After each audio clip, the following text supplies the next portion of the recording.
एहि सुख ते सत कोटि गुण पावहि मातु आनंदु।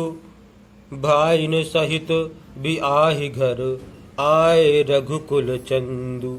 अर्थात इन सुखों से भी 100 करोड़ गुना बढ़कर आनंद माताएं पा रही हैं, क्योंकि रघुकुल के चंद्रमा श्री राम जी विवाह करके भाइयों सहित घर आए हैं।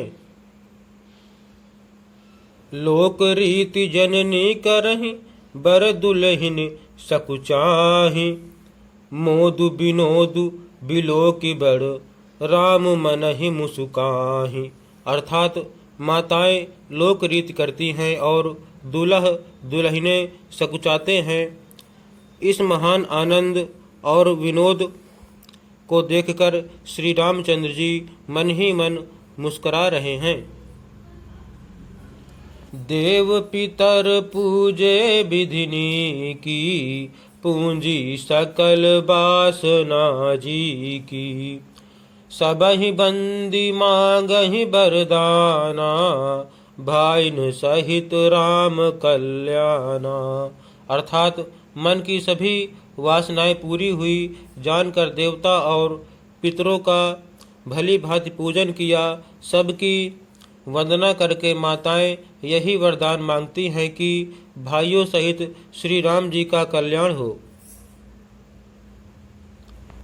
अंतरहित सुर आशीष देहि मुदित मातु अंचल भरि लेहि। भूपति बोली बराती लीन्हे जान बसन मणि भूषण दीन्हे।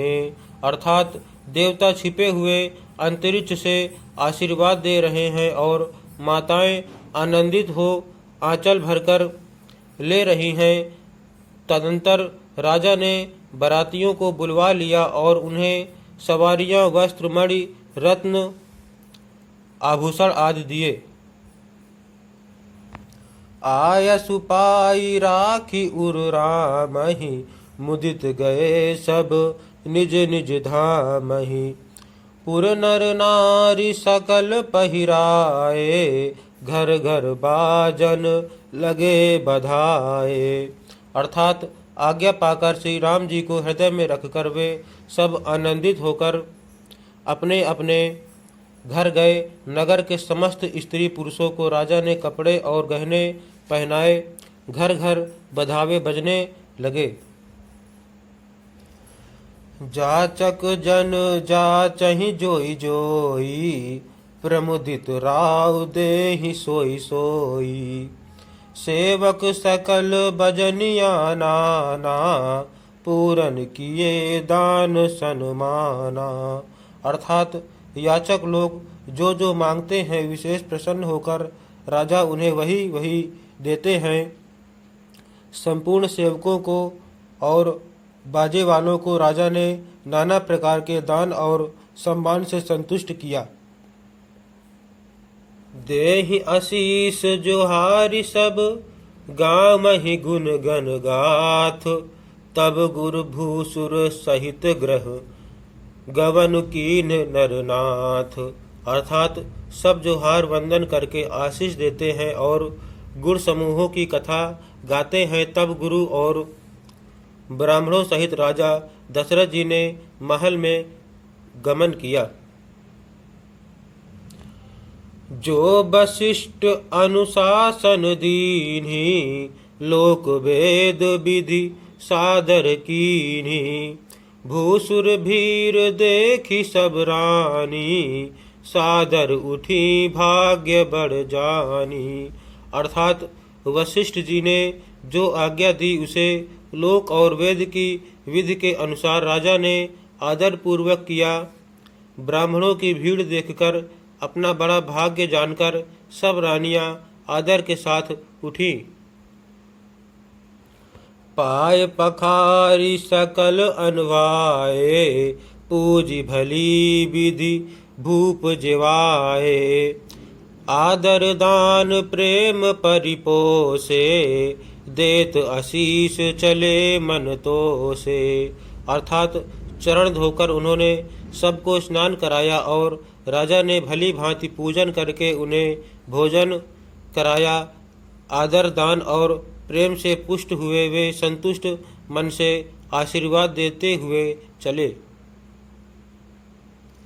बहुविधि कीन्हि गाधि सुत पूजा, नाथ मोहि सम धन्य न दूजा। कीन्हि प्रशंसा भूपति भूरी, रानिन सहित लीन्हि पग धूरी। अर्थात राजा ने गाधि पुत्र विश्वामित्र जी की बहुत तरह से पूजा की और कहा, हे नाथ, मेरे समान धन्य दूसरा कोई नहीं है। राजा ने उनकी बहुत प्रशंसा की और रानियों सहित उनकी चरण धूलि को ग्रहण किया। भीतर भवन दीन बरबासु, मन जोगवत रह नपुर निवासु। पूजे गुर पद कमल बहोरी, कीन्हि विनय उर प्रीति न थोरी। अर्थात उन्हें महल के भीतर ठहरने को उत्तम स्थान दिया, जिसमें राजा और सब रानिवास उनका मन जोहता रहे, अर्थात जिसमें राजा और महल की सारी रानियां स्वयं उनके इच्छानुसार उनके आराम की ओर दृष्टि रख सकें। फिर राजा ने गुरु वशिष्ठ जी के चरण कमलों की पूजा और विनती की। उनके हृदय में कम प्रीति न थी, अर्थात बहुत प्रीति थी।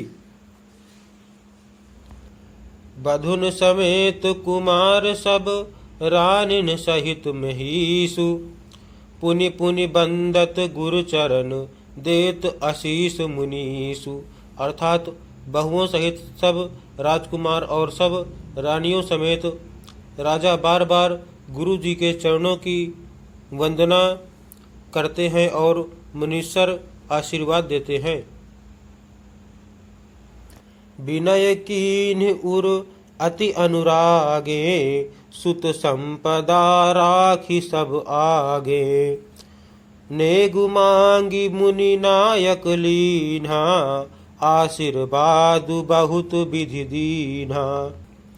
अर्थात राजा ने अत्यंत प्रेम पूर्वक हृदय से पुत्रों को और सारी संपत्ति को सामने रखकर उन्हें स्वीकार करने के लिए विनती की, परंतु मुनिराज ने पुरोहित के नाते केवल अपना नेंग मांग लिया और बहुत तरह से आशीर्वाद दिया।